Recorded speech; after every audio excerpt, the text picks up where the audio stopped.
नमो शब्दशाहूणम्। पंच परमेश्वरी भगवान की अनंत सिद्ध परमेश्वरी भगवान की 1008 देवादेवादिनाथ भगवान की 1008 देवादेव श्री राम भगवान की आचार्य भगवान श्री रवि सेन स्वामी की आचार्य भगवान विद्यासागर जी महाराज की आचार्य भगवान विशुद्ध सागर जी महाराज की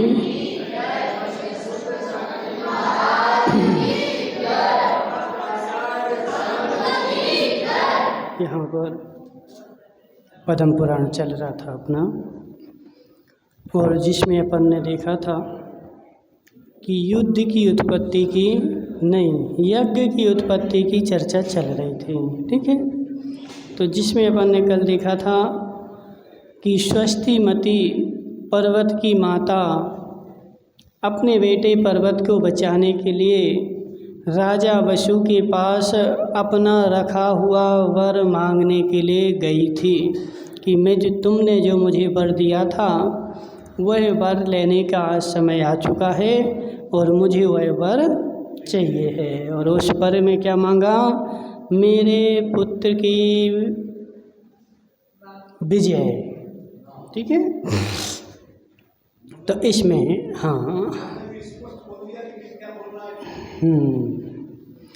अथानंतर दूसरे दिन प्रातःकाल ही नारद और पर्वत राजा वसु के पास गए और कौतूहल से भरे अनेकों लोग उनके साथ थे और 4 प्रकार के जनपद, नाना प्रजाजन, सामर्थ और मंत्री लोग शीघ्र ही उस बाध स्थल में आ पहुँचे। दूसरे दिन जैसे दिन हुआ तो दोनों पक्ष के लोग, नारद और पर्वत, दोनों राजा वसु के दरबार में पहुँचे और वहाँ पर 4 प्रकार के लोग और पहुँचे। कौन? जनपद, प्रजाजन, सामंत और मंत्री लोग। ठीक है, जो सभासद होते ना, वो सब सभासद जा कर के बैठ गए बाध स्थल पे। तदनंतर सज्जनों के बीच नारद और पर्वत का बड़ा भारी विवाद हुआ। उसमें से नारद कहता था कि अज का अर्थ बीज रहे धान है और पर्वत कहता था कि अज का अर्थ पशु है। अब उस बाध स्थल पर दोनों का युद्ध हुआ, हाथ से नहीं, बातों से। ठीक है, वाद युद्ध हुआ। तो नारद क्या कह रहा था कि अज का अर्थ है पुराना धान, और पर्वत क्या कह रहा था कि अज का अर्थ है पशु। ठीक है, जब विवाद शांत नहीं हुआ तब उन्होंने राजा वसु से पूछा कि हे महाराज, इस विषय में गुरु क्षीर कदम्बक ने जो कहा था सो आप वह सत्य सत्य कह दो। पर वसु राजा था, न्यायालय में दोनों का फैसला करना है। आप अपनी सत्यवादिता से जगत में प्रसिद्ध हैं, और राजा वसु जो था वो सब जगह प्रसिद्ध था कि यह कभी झूठ नहीं बोलता है। इसके उत्तर में राजा वसु ने कहा कि पर्वत ने जो कहा है वही गुरुजी ने कहा था। इतना कहते ही राजा वसु का स्फटिक का सिंहासन पृथ्वी पर गिर पड़ा। इतना कहा उसने, कितना कि जो पर्वत कह रहा है वही क्षीर कदम्बक हमारे गुरु कहते थे, और जैसे इतना कहा उसका सिंहासन असत्य के प्रभाव से टूट गया और वह आकाश में बैठा था तो नीचे आके जमीन पर गिर पड़ा। लोग उस स्फटिक को नहीं जानते थे, इसलिए यही समझते थे कि राजा वसु का सिंहासन आकाश में निराधार स्थित है। और नारद ने राजा को संबोधते हुए कहा कि वसु, क्या कहा? वसु, वसु कैसे कहा है? हे वसु, शू था ना, बसु था ना, ऊ था। अब जी सेठानी तो मास्टर हैं, बोलो बसु का बसु कैसे बन गया? हाँ, संबोधन में हमेशा ऊ का ओ हो जाता है, इसलिए यहाँ पर वसु के लिए जब भी अपन संबोधन करेंगे तो हे वसो, ठीक है। तो उसने यहाँ पे संबोधन किया कि हे वसो, मिथ्या पक्ष का समर्थन करने से तुम्हारा सिंहासन पृथ्वी पर आ पड़ा है, अतः अब भी सत्य पक्ष का समर्थन करना तुम्हें उचित है। फिर भी नारद ने समझाया कि एक बार तुमने असत्य बोला, तुम्हारा सिंहासन टूट गया, तुम नीचे पे गिर पड़े, अब भी मान जाओ और सत्य का पक्ष ले लो। परंतु राजा वसु तो मोह रूपी मदिरा के नशे में इतना निमग्न था कि उसने फिर भी वही बात कही, मोह महामद पियो अनादि। तो मोह रूपी मदिरा उसने पी रखी थी, इसलिए दूसरी बार भी फिर उससे पूछा गया कि हे राजा वसो, सत्य बता दो, सत्य क्या है। तो उसने फिर से वही बात कही कि जो पर्वत कह रहा है वही क्षीर कदम्बक ने कहा था, और इस पाप के फलस्वरूप राजा वसु शीघ्र ही सिंहासन के साथ पृथ्वी में धंस गया। ऐसा चतुर्थ काल था, तुरंत फल मिलता था। खोडनियामा क्या, उस काल में देवलोक ऐसे सक्रिय थे कि तुम्हारे कर्मों का फल तुरंत देते थे। एक बार उसने सत्य बोला, उसका असत्य बोला, सिंहासन तोड़ दिया। दूसरी बार असत्य बोला, उसको मैं सिंहासन के जमीन में धंसा दिया। ठीक है। हिंसा धर्म की प्रवृत्ति चलाने में वह बहुत भारी पाप के भार से आक्रांत हो बहुत भारी वेदना वाली तमस्तमा नामक सातवीं पृथ्वी में जा पड़ा। अब देखो विमल भाई, एक बार झूठ बोला तो सातवीं पृथ्वी में चला गया, और हम तो दिन भर बोल रहे कि नहीं। उसने तो जीवन में असत्य नहीं बोला, और वो भी उसने असत्य जो बोला तो किसी कारण के वशीभूत बोला, खुशी से नहीं बोला। उसकी गुरानी के दबाव में आकर के उसने असत्य बोला, लेकिन एक बार असत्य बोला तो सातवीं नरक में चला गया। अब सेठ जी साहब, हम तो दिन भर बोल रहे हैं, वो दिन भर झूठ बोल रहे और फिर बोल रहे कि हमारा तो स्वर्ग का टिकट पक्का हो गया। बोल रहे कि नहीं बोल रहे हैं? सही है। एक बार बोलोगे तो नरक में जाओगे, और बार बार बोलोगे तो स्वर्ग में जाओगे। ठीक है, तो इसलिए क्या करना, बार बार बोलना। तदनंतर पाप से भयभीत मनुष्य राजा वसु और पर्वत को लक्ष्य कर धिक धिक कहने लगे। सब लोग जो खड़े हुए थे देख रहे थे, वह सब पाप के भार से राजा वसु को और पर्वत को धिक्कार है, धिक्कार है, धिक्कार है। सब जनता बैठ खड़ी खड़ी चिल्लाने लगी, इन दोनों को धिक्कार है जो असत्य बोलते हैं। जिससे बड़ा भारी कोलाहल उत्पन्न हुआ, और अहिंसा पूर्ण आचार का उपदेश देने के कारण नारद का बड़ा भारी सम्मान हुआ। सारी जनता ने नारद का सम्मान किया, पर्वत और वसु के लिए धिक्कार बोला। सब लोगों के मुख से यही शब्द निकल रहे थे कि यतो धर्मस्ततो जया। क्या निकल रहे थे? यतो धर्मस्ततो जया। बोलो पंच। यतो धर्मस्ततो जया। बोलो। यतो धर्मस्ततो जया। जहाँ धर्म है वहाँ विजय है। सब लोग ऐसा बोल रहे थे, जहाँ धर्म है वहाँ विजय है। पापी पर्वत लोक में धिक्कार रूपी दंड की चोट खाकर दुखी हो शरीर को सुखाता हुआ कुतप करने लगा और अंत में मरण कर प्रबल पराक्रम का धारक दुष्ट राक्षस जाति का व्यंतर हो गया। वहाँ से सबने उसको डंडा मार के भगाए तो वहाँ से भाग गया। भाग करके क्या करें, तो उसने खोटा तप धारण कर लिया, मिथ्या तप धारण कर लिया और मिथ्या तप धारण करके उसने तपस्या करी और तपस्या करके थोड़ा सा पुण्य अर्जन किया और मरण करके वह राक्षस जाति का देव बन गया। ठीक है, तो अपन भी बन जाएंगे। बनना कि नहीं बनना? कौन सा बनना हो? मोक्ष में जाना है।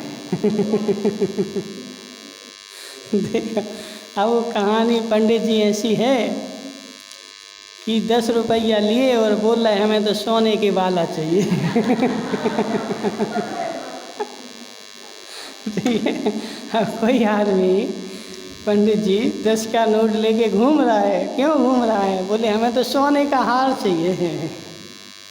तो मिलेगा क्या? क्यों? ऐसे थोड़े से पुण्य में मोक्ष थोड़ी मिल रहा है। मोक्ष के लिए तो तीव्र पुरुषार्थ, अभी तो स्वर्ग, अभी तो देव बनना पड़ेगा ना। नहीं बनोगे? हमें तो मोक्ष चाहिए। बच्चों के जैसे जिद है ना, वो बच्चे को थोड़ा सा सामान दो तो नहीं चाहिए, हमें तो चंद्रमा चाहिए। ठीक है, तो एक कटोरा में पानी भर दिया, लो जी है चंद्रमा ले लो, तो बैठी रहो। तो ऐसी कहानी होगी, इसलिए जितना मिले उतना ले लो। राक्षस ही बन जाओ तो बहुत बड़ी बात है। ठीक है, उसे पूर्व पर्याय में जो अपमान और धिक्कार रूपी दंड प्राप्त हुआ था उसका स्मरण हुआ। वह विचार करने लगा कि लोगों ने मेरा पराभव किया था, इसलिए मैं इसका दुखदायी बदला लूँगा। अब चूँकि राक्षस बना है, अवधि ज्ञान है, लेकिन कुअवधि ज्ञान है, मिथ्यात्व से सहित है, इसलिए वो क्या कर रहा है, पूर्व भव का तो सोच रहा है लेकिन उल्टा उल्टा सोच रहा है। इन सारे लोगों ने मुझे सताया था, अब सेठ जी संभल के रहना। बड़ोदिया से कोई मरण को प्राप्त हो जाए और व्यंतर बन जाए, वो प्रौधि ज्ञान लगाए कि बड़ोदिया के सेठ कौन है, तो सुरेश सेठ हैं। इनने ऐसा ऐसा किया था हमारे साथ, इनके राज्य में ऐसा ऐसा हुआ था, और फिर वो आ जाए सताने के लिए। इसलिए सुरेश सेठ संभल के रहना। ठीक है, तो इसलिए उसने विचार कर लिया कि अब मैं क्या करूँगा, इन सब को सताऊँगा, किसी प्रकार सबसे मैं क्या करूँगा, बदला लूँगा। मैं कपटपूर्ण शास्त्र रचकर ऐसा कार्य करूँगा जिसमें आसक्त हुए मनुष्य त्रेंच नरक रूपी दुर्गतियों में जावेंगे। और तदनंतर उस राक्षस ने मनुष्य वेश धारण कर लिया और बाएं कंधे पर एक ग्योपवीत पहना और हाथ में कमंडलू और अक्षमाला आदि उपकरण ले लिए। अब वो राक्षस मनुष्य बन गया और मनुष्य बन के एक कंधे पर जनेऊ डाल लिया और एक हाथ में माला वगैरह कमंडल ले लिया, माला ले ली और जा कर के विचरण करने लगा। इस प्रकार हिंसा कार्यों की प्रवृत्ति कराने में तत्पर तथा क्रूर मनुष्यों को प्रिय भयावह शास्त्र का अत्यंत अमांगलिक स्वर में उच्चारण करता हुआ वह दुष्ट राक्षस पृथ्वी पर भ्रमण करने लगा। शास्त्रों का, अमांगलिक शास्त्रों का, अभी ऐसे ही होता है क्या? अभी इतने लोग बैठे हैं, यहाँ कोई मंत्र तंत्र करने लगो जो बाहर तक भर जाए। ठीक है ना, तो अमांगलिक कार्यों के लिए, मंत्र तंत्र के लिए लोगों की भीड़ लग जाती है। तो उसने भी साधु का वेश धारण करके और वह क्या करा, मंत्र तंत्र करने लगा, अमांगलिक कार्य करने लगा। वह स्वभाव से निर्दयी था तथा बुद्धिहीन तपस्वियों और ब्राह्मणों को मोहित करने में सदा तत्पर रहता था। तो अब क्या करना है कि अपना परंपरा चलानी ना, पंथ चलाना, तो अकेले तो चलेगी नहीं, क्या करना पड़ेगा। तो आसपास में जो तपस्वी हैं, महात्मा हैं, तो पहले उनको अपने पंथ में मिलाओ। तो उसने जाकर के क्या किया, सब बुद्धिहीन तपस्वी और ब्राह्मणों को मोहित करने में वह सदा तत्पर रहने लगा। सारे ब्राह्मणों को, बुद्धिहीन तपस्वियों को अपने मत का बना लिया। तदनंतर जिन्हें भविष्य में दुख प्राप्त होने वाला था, ऐसे मूर्ख प्राणी उसके पक्ष में इस प्रकार पड़ने लगे जिस प्रकार अग्नि पर पतंगे पड़ते हैं। मनसुखलाल जी, निमित्त नैमित्तिक संबंध है। जिनकी भविष्य में दुर्गति होनी थी, जिनको दुर्गति का पात्र बनना था, वो सब के सब उसके पक्ष में जाने लगे और पक्ष में जाकर के उसके मन, उनके पंथ को फॉलो करने लगे और मिलने लगे। ठीक है, कैसे? तो जैसे जलती हुई अग्नि के पास उसको बार बार बोलोगे पतंगे को, नहीं जाओ, जल जाओगे, नहीं जाओ, लेकिन 1 मिनट छोड़ो, वहीं जाता है और जल जाता है। वह उन लोगों से कहता था कि मैं ब्रह्मा हूँ जिसने इस चराचर विश्व की रचना की है और यज्ञ की प्रवृत्ति चलाने के लिए मैं स्वयं इस लोक में आया हूँ। सबसे क्या कहता था,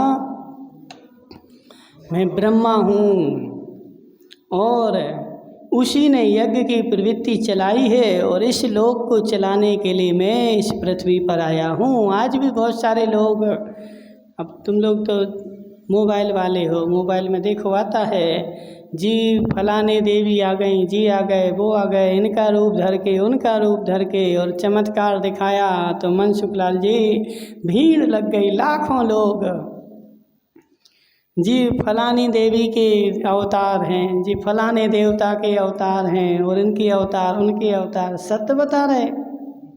खोडनिया माँ, तुम्हारे गांव में आएंगे तो तुम भी चली जाओगे। फलानी देवी के अवतार आए हैं, वहाँ ऐसे ऐसे चले जाओ तो ऐसा ऐसा चमत्कार होने लगता है। तो वहाँ में उसने बताया कि हम जो हैं ब्रह्मा के अवतार हैं और इस चराचर लोक को हमने बनाया है और इस लोक को सुधारने के लिए हम आए हैं। और उसने क्या किया, मैंने बड़े आदर से स्वयं ही यज्ञ के लिए मैंने स्वयं ही पशुओं की रचना की है। क्या बोला? पशुओं की रचना मैंने की है। किस लिए की है? यज्ञ के लिए की है। यथार्थ में यज्ञ स्वर्ग की विभूति प्राप्त कराने वाला है, इसलिए यज्ञ में जो हिंसा होती है वह हिंसा नहीं है। श्रोत्रामणि नामक यज्ञ में मदिरा पीना दोषपूर्ण नहीं है और गोसव नामक यज्ञ में अगम्य अर्थात पर स्त्री का सेवन करना भी किया जा सकता है। मातृमेघ यज्ञ में माता का और पितृमेघ यज्ञ में पिता का वध वेदी के मध्य में करना चाहिए, इसमें कोई दोष सारी। पितृयज्ञ भी, पिता को भी यज्ञ में डाल दो, माता को भी यज्ञ में डाल दो। यज्ञ में जो हिंसा होती है उसका नाम हिंसा नहीं है। उसने लोगों से ऐसा कहा। कछुए की पीठ पर अग्नि रखकर जुहुबक नामक देव को बड़े प्रयत्न से स्वाहा शब्द का उच्चारण करते हुए साकल्य से संतृप्त करना चाहिए। कछुए की पीठ पर अग्नि रखकर जुहुबक नामक देव को बड़े प्रयत्न से स्वाहा शब्द के द्वारा उच्चारण करना चाहिए।